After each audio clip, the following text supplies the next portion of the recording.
Let's go, Liz. Let's go, Elsie. Let's go, Elsie. Those the la-las. So we love our la-las at Livingstone. So let's talk about these records. I think everybody has records in this group. Tell me about your records, Coach White. Actually, I had so many records because when I first started, I ended up breaking Timmy Newsom's record. And then I ended up breaking the single game record. I had 7 touchdowns, 327 yards against Bowie State. And touchdowns, I think Wilmont, stated he had like 40 touchdowns. Clyde had 36. I think I had 38. And like Clyde said earlier, the single season record, I held it for a while, but I'm pretty sure I still probably hold 1 or 2 record right now. You have the book. Yeah, in 95, well, as a 95, you had the most points, 20. Mm-hmm. You had the most touchdowns, 5. Rob, you have 44 rushes. 44 rushes, man. And then Coach White, you had the most yards, 322 yards. And let's see what else. Man, Troy Beal, where you at? 23 tackles. Goodness. And then Rob, you had the most points, 106, most touchdowns, 17, most rushes, 218. So tell me about some of your records. Well, the ones that stick out with me the most are, the single season rushing record, because when I broke that one, I came back the next year and broke it again. Mm-hmm. And then the all-time leading rusher in the CIAA, I broke that record, and I think that was Coach White's record at the time. So, but I don't, I was just, like I say, I was going so fast when I was younger, man. If somebody say, man, how many touchdowns did you score? Most of the time I can't even hardly recall that stuff. Mm-hmm. Unless somebody just kind of, like you say, you got the book and you pull it out. And then I'm like, you say 44 rushes. And I sit here and I think, man, did I really run the ball 44 times?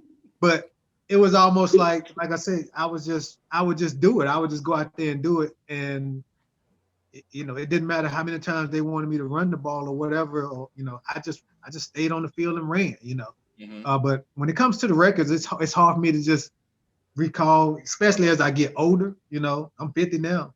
So as I continue to get older, those numbers, they get jumbled up, especially when you in coaching and, you got kids and they putting up numbers, and when, you coach at a school that may win championships, and, those numbers just become, they special, they special at times, but most of the time, it's just them 3 big ones that I can really, truly remember, Yeah. What about you? And I'll take a picture of the book so you'll have it. So you'll have. All right. Yeah. Wilmont, what about yours? To be honest with the rest of halftime in the fourth quarter, I was sitting on the sideline anyway. With your shoulder pads? We up by more than 3 touchdowns, I'm on the sideline. Mm-hmm. Ain't no point in me being out there for somebody to do something stupid, twist my ankle, or do something to mess me up for the rest of the season. So for me, it was my most memorable thing is just trying to be one of the most winningest running backs that we had. Yeah, just trying to establish that no matter what, we were gonna be good. Yeah, I never really kept it with off the record. Like half the time, y'all would tell me stuff, and I'd be like, okay, because it don't really matter. As long as we got the win, I didn't care. Yeah. I don't care how many times I ran the ball, how many touchdowns I had.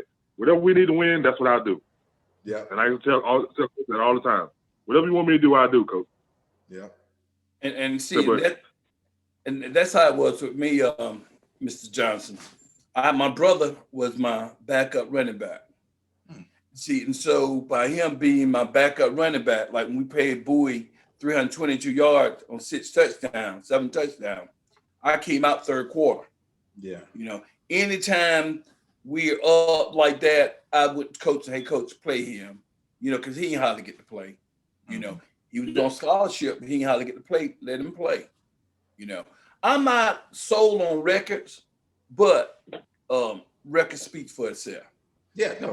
Like my first year at Livingstone, I had a little accident 2 days before a game. I left the field to go to the restroom, bare feet, trying to run fast as I could to Daisy Hall and bust my feet open, bust my foot open. I'm on a commode, look down on the floor in a pile of blood. I sit out 5 games. Still made all conference, 800 some yards. So just think the 5 games that I missed, you know. Yeah. So I'm not all about on records. I had fun playing at Livingstone, and that was my best decision that I made, you know. But that's why I never brag.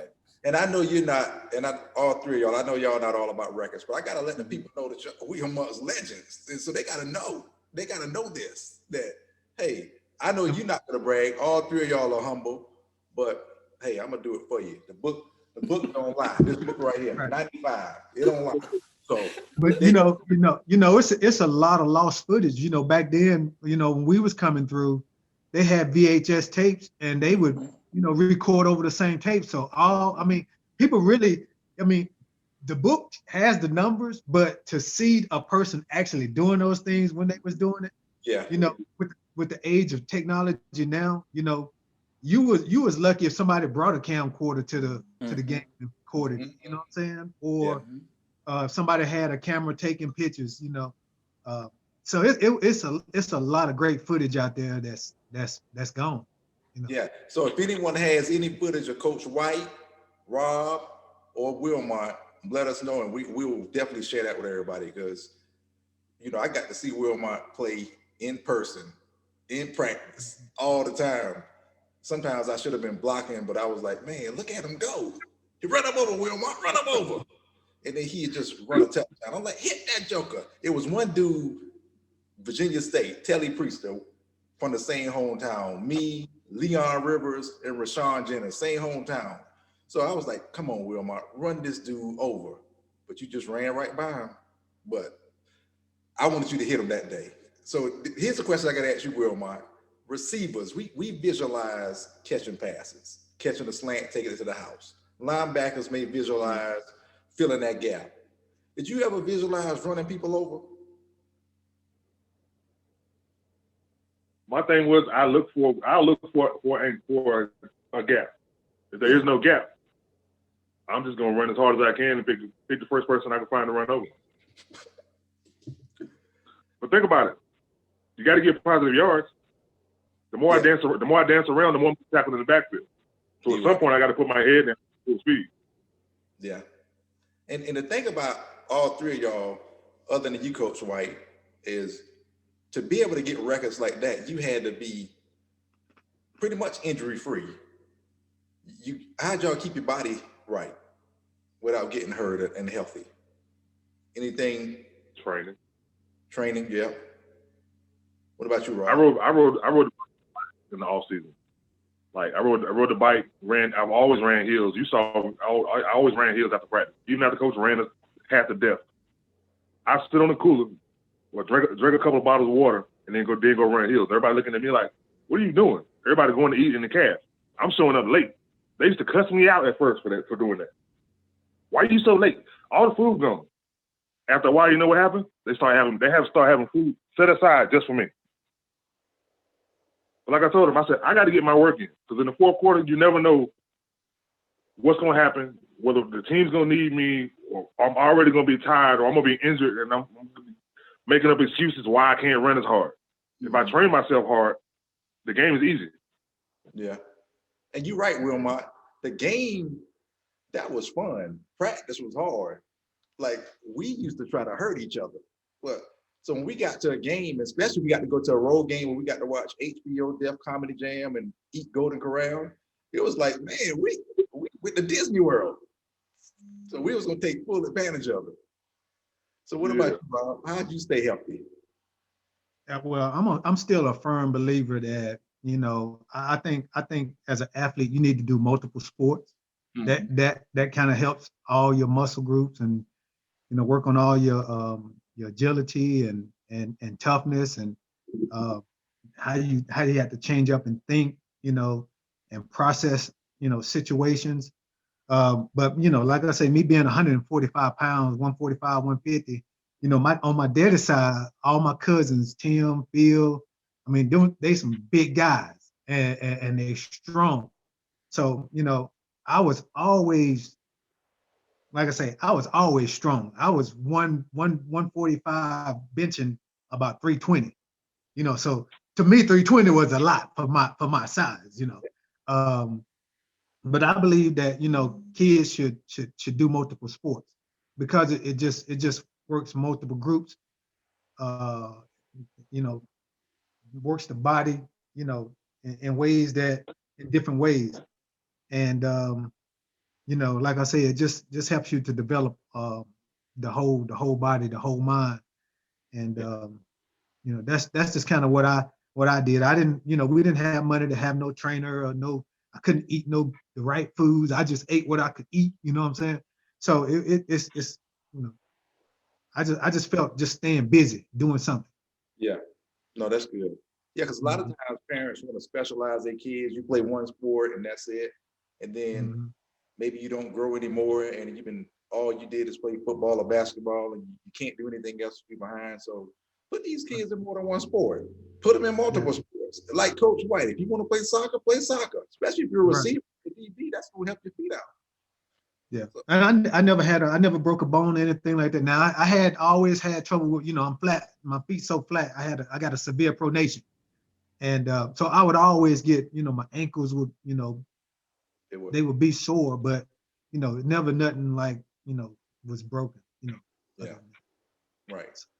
What about you, Coach White? Other than that incident at Dancy Hall, like I said, my father, we had our own shrimp company, shrimp boat. We had a 64-foot shrimp boat, and during the summertime, that was my job. That was my job. I didn't never lift that much weight until I got to Livingstone. I was a natural workout, sit-ups and push-ups. And at practice, I didn't get as hit as much as Rob and Wilmont. So that helped a lot. Yeah. Yeah. That helped a lot. The only time I got hit was at game time when they was able to hit me. Yeah, because you like Hammer. You can't touch this, right? They can't touch this. Man. So next question. How? Hey, well, hold on. Coach White, why you didn't call the dogs off on me, man? They hit me. Didn't.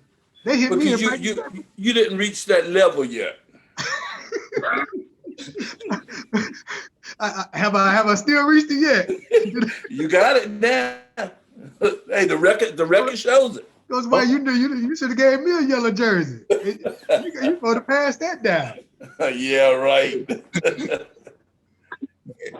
So next question. After you got out of Livingstone, how did that prepare you for life? And I'll let you go first, Rob. Well, I just think, you know, Livingstone taught me how to be tough under, you know, all different types of situations.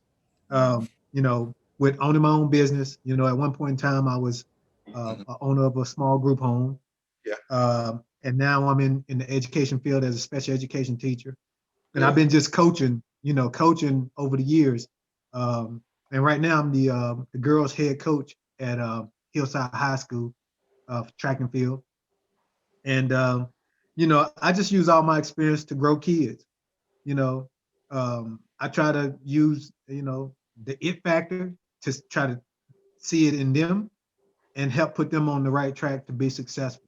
Not just on the track, but, you know, I'm pretty tough at practice, and, you know, I'm hard on the kids, and, you know, because I want them, you know, I'm trying to grow them to, you know, get ready for life. Life is just like, you know, running hurdles, or, you know, standing in the backfield and you surveying the field as you go through the line of scrimmage, the linebackers, you hit those different levels. That's just like life. Sometimes there's going to be a whole lot going on. You got a lot going on in your life, but as you continue to keep working and use your vision through, you'll start finding your way and it'll get easy. Yeah. You know. No, that's kind of how I've taken, you know, what I've learned at Livingstone, and you know, it prepared me, you know, as SGA president. You know, that was kind of like a joke, but I was SGA president. But it just built me. It made me it taught me how to be a leader, basically. You know. Yeah. So let me ask you a question. Mhm. Was your campaign slogan in Rob We Trust? I can't remember what my slogan was. You know, the guys on the guys on the football team, they was, you know, I guess we was probably drinking in the dorm and they was making a joke, man, you need to run for SCA president. You know, me, you know, I'm half crazy anyway. So I was like, all right, I'm gonna run for SCA president. End up winning, you know. But I think you know, we had a great president in Dr. Franklin. Yeah. I had a great cabinet that supported me. Was I the best candidate at that time? Probably not, you know. But you know, I made the most of it, and you know, like I say, Livingstone taught me how to surround great people around me too. You know, just like putting my trust in the offensive line. You know, in order for me to be successful in all the things that I've done as far as my business and in the school system, you know, I try to align myself around good people that's got good knowledge, that can help me where I fall short, or you know, maybe I'm weak in areas, and I know my weaknesses, and so that's what Livingstone taught me. It taught Yeah. me a lot. No, that's real good feedback, Rob. Thank you. What about you, Coach White? What did Livingstone teach you? Well, first thing he taught me that smaller things come in bigger packages. Mm-hmm. So Livingstone being a small school and predominantly Black, you don't have to go out of a big school to be successful.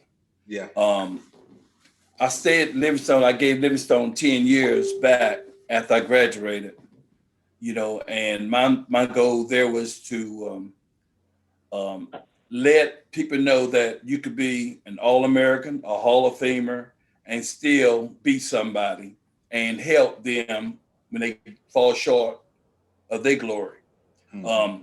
I was assistant principal after I left Livingstone, coaching, and then I was a dropout prevention coordinator, and then I went back into the classroom because at the school I'm at, we have probably about 3% Black. And the Black kids that at the school I work at, they need a role model. I never brags on myself, but when push comes to shove, I let them know where they can find me at on the internet to see exactly who I am. But Livingstone taught me a lot. He taught me you could be a loser and stay a loser, or you could be a winner and be successful and stay a winner. And right now, I feel like Rob, I have my own lawn service business in the summer that I do, and I Yeah. feel like Livingstone, if it wasn't for Livingstone, beneath our maples in that oak, I'll probably be somewhere else. That's right. Oh, that's great, Coach. And you know, Coach, my college roommate, Terry E. Galloway, you coached him. You coached him in middle school. Yes. Yeah. Mm-hmm. Bro, he's Yeah. doing great now. Him and his wife, they have a company called Busy Kids in Fort Mill. If anybody Mm-hmm. get their kids to school or football practice, Busy Kids, put it in the chat, please. But like I said, good brother. Wilmont, I gotta ask you this. So when you got drafted Saturday afternoon, 5th round, I was going to the cafeteria. I think Charlie, myself, Lateef, and Zach, all of us together. They had the big TV and dancing. You had on a brown suit, long suit, and they gave you the hat. We was like, man, that's Wilmont on TV. Somebody said, I think I was coming in the dorm. Somebody said, Wilmont on TV. I'm like, man, stop playing. Nobody in New York right now. Lo and behold, Wilmont put the hat on. Like, man, and when I saw that, I was like, you know what? We made it, man. We made it. We in there. Because when you got that Black College Championship ring, that thing, I know you still got that ring, but that ring has so many diamonds in it. And when you got there, man, we felt like we all got there. So big ups for that. And you know, you made it to the NFL, which is a lot of things that some people couldn't do, wanted to do. But I just want to say, man, salute you, brother, for getting there. But how did Livingstone playing with us prepare you for being in the NFL? For me, it was just all about being humble. Just playing the sport I love and just being humble when it came to fans and it came to people. I'm the same way now. People can't believe, they're like, you're not an asshole. You're not this. And I'm like, I've never been an asshole. Never. You know what I mean? Never. I'm me. And sometimes I'm apologetically me. You know what I mean? I'm sort of short with some people, and some people don't understand it because I get bad vibes off people. Yeah. And I know I don't want to deal with you. You know what I mean? But yeah, it just taught me to be humble, man, and take advantage of whatever opportunities you can. Yeah. So since then, I've ran a tow truck service. I've been head of security at a strip club, bouncer. I'm now working for the VA doing installs and deliveries for veterans and stuff like that. And I like doing that. Well, my goal is to get myself to where I can buy my own couple of little trucks and start my own transportation business. That's great. So I can sit at home and tell somebody else what to do. Because Wilmont, you do wheelchair ramps, right? Yeah. And you know, that's kind of funny and ironic because, you know, you've been probably put a lot of people in wheelchairs, running them over, right? And now you building wheelchair ramps to take them up there. I got a commercial for you. Think about this now. Wilmont's wheelchairs. I put you there, so let me get you there. Think about it. We can make that work, man. I'm not with you there. Hey, Reggie. Yeah. I do want to give a shout out to Wilmont. I was coaching at Lee County High School, and we had a summer camp. And I think I texted him or called him, or somehow I got in touch with him, and I asked him. I said, "Man, can you come up and speak to the kids?" And I tell you, he didn't hesitate. He came immediately, and came to that camp and talked to the kids. So I just want to say, he's very humble, you know, and I appreciate. You know, I appreciate when you came and you done that to help support our team and the kids, you know. So keep doing what you're doing, man. Yeah, definitely. My doors always open to talk to the kids, man. And they go for everybody that's listening on Facebook. Mm-hmm. If you coaching kids and you want somebody to come talk to them, I don't have a problem. I'm gonna have to book you. Just don't be in New York somewhere and expect me to travel all the way to New York for your ass. You understand that cost. Man, you know what I'm saying? Hey, you know what I'm saying? You'll be there. You got and maybe they'll fly you in though. They're gonna need some help. I gotta go that far. Right. But North Carolina, South Carolina, they're my folks. I say I'll drive anywhere in South Carolina, anywhere in North Carolina, whatever. Just let me know. I'll be there. Cool. Eventually, I want to start doing my own football, so all of y'all end up being invited. Yeah, let me know, Help man. me do some stuff. We got a team, I'm man. trying to get I need time, and I don't have the time. I'm chasing money so much I don't have time to do the camps and stuff like that. Yeah. Well, we'll keep you up on that, man. And the same thing with me. If anyone football camp needs someone to talk to, and I'm pretty sure our teammates are the same way, they'll definitely come in and help out. So one thing, Facebook, if you have any questions in the chat after this quarter's over with, you can ask the questions and we'll let the guys answer them. But as I'm looking at you guys, man, you know, I'm from South Carolina, the great state. That's what we are. And my South Carolina boys, I know you on the chat, but man, North Carolina got the running backs at Livingstone, man. I'm looking at 4 running backs from North Carolina, and the producer is saying, and I don't want to say it, man, because I'm the producer, and I gotta say it. I gotta be fair. The records speak for themselves, man. So anybody in South Carolina, go recruit, and we gotta break one of these records, at least one of them. You know, maybe somebody can run 50 times a game. That could be So here's my last question for you guys, and that's a good segue too, Rob. Coach White, if you had to give a pep talk at homecoming to the Livingstone Blue Bears 2021 class, what to do, how to win this game? Don't lose it for us. What you gonna tell them in a minute or less? I'll tell them a winner never lose. If you think you loser, you lose. Mm-hmm. Keep your head up regardless of what the score, because you're always a winner. That's right. That's great. What about you, Rob? I guess I'm looking at the score. You know, if we close, you know, I probably would just go in. You know, honestly, I would tell the kids probably to cherish the moment, because it goes by so fast. You know, don't take nothing for granted. You know, don't leave nothing on the field. Never. When you walk off, be able to walk off and know that you left everything on the field, whether you win or lose. You know, just cherish the moment. You know, like I said, I was moving 100 miles an hour, and a lot of the moments I really took for granted, didn't cherish the moments and some of the experiences that I had at Livingstone. That as I look back now as a more mature young man, you know, just cherish the moment and live in the moment, and you know, that would be what I would probably, you know, say. So that's some sage advice, because a lot of times we, like I said, we want to get there without the moment, man. And the moment, like I said, you know, standing beside Wilmont at Rascals after he made to the NFL and he had the expedition, one Money Perry on the back. I'm like, yeah. And the only song he played was Shine, Lil Wayne, Shine, from my head down to my shoes. He had 22 rings. No 22.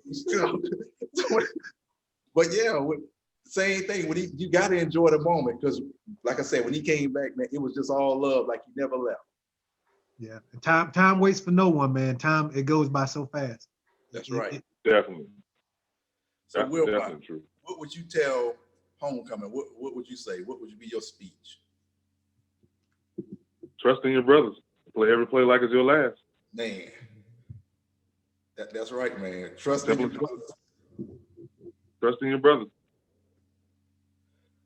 All right. Anyone have any questions in the chat? Guys, I want to thank y'all. This has been great. Like I said, my goal is to celebrate our heroes and tell our own story. We don't get to tell our stories, and when stories are told about us, we don't get to interpret it. We don't get the right interpretation of it. So I wanted to share the story about three greats of Livingstone. Rob, I got a question for you, man. My producer's in my ear again. That's me, I'm the producer. When's the last time you seen that blue jersey? The away jersey? Yeah. Tell me about the last game when you wore it. Oh man, it would have been the last away game. You know, I can't remember what the last away game was. Usually Fayetteville State was the last game on our schedule. Yeah, because that's how we did, right? They'll play us last and we play them last. Right. So if you saw that jersey now, what would you be thinking? Like, what would go in your mind if you saw that jersey? Would it bring back memories?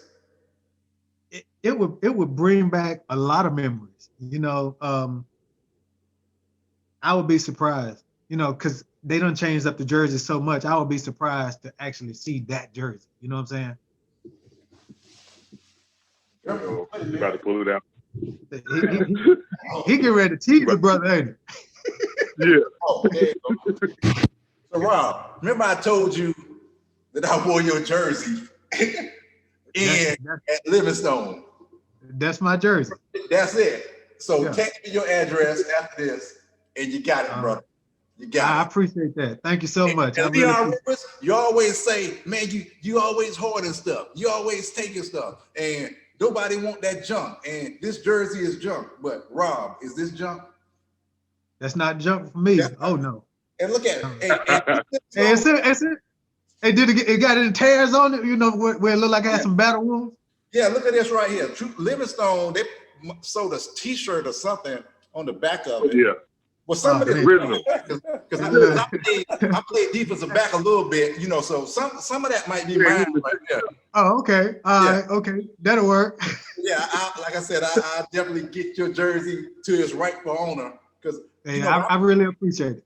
Once I found out it was your jersey, I was running around the house, man. I stiff-armed my daughter because she was in the way.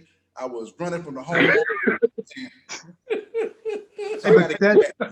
You know, that's like I said about the you know, the VHS tapes. I mean, but most of that stuff is gone. You know, I would have never thought, you know, that jersey was somebody had that jersey. I would have never thought.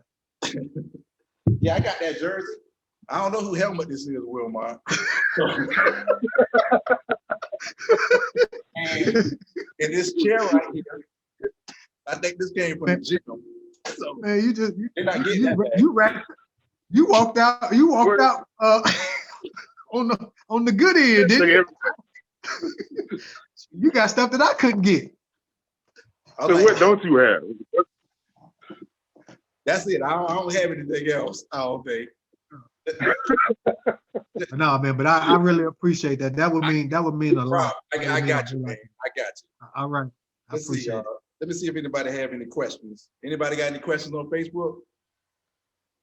If not, Facebook, give it up for these guys. And the band, they got to play something. Wait a minute. Hold on. Oh. Well, anytime my boys score, the 3 right here, you got to always do this for them. Ready, down, put.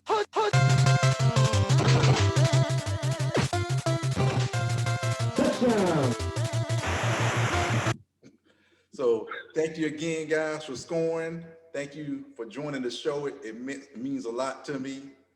And if no one has any questions, Facebook, we will go ahead and close out the show. Thank you again. Leave your comments behind. I'll keep the chat open. So if you have anything to say to these guys or want them to come talk to you or anything, please feel free to reach out to them. Thanks, everybody.